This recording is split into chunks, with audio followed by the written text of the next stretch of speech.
This is the shorter version of my radio installation into a large percussion or jackhammer.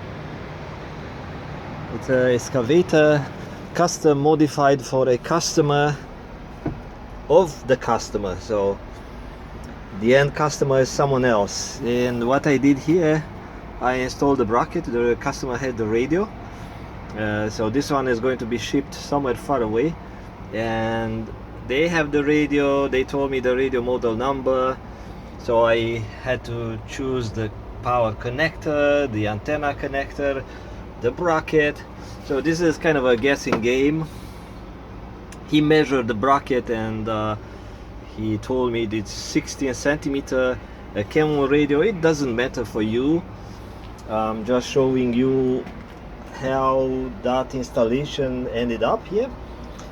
I installed another video, if you want to search on my channel, another video of how I dismantle this area, how I took these covers and how I tapped into 24 volts, how I installed a power inverter from 24 to 12 volts. Radio is 12 volts radio.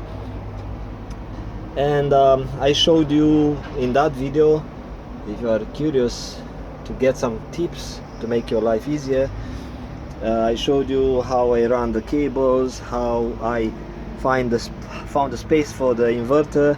It's very tight in there, so if you have a radio that takes lots of power, like this radio takes 14 amps when it transmits, then you need some sort of a 20 amp inverter. So I ended up using a 15 amp inverter.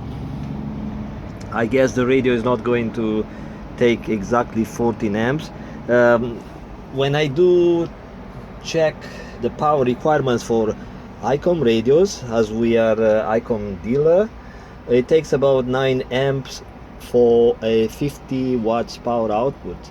So this radio might be an older technology, I don't know. So each manufacturer has their own ways of building stuff, and they have different specification for the radio. So that's the reason I ended up at 15 amps. It's a bit of a at the top limit, but is not going to blow any fuse, any inverter, anything like that.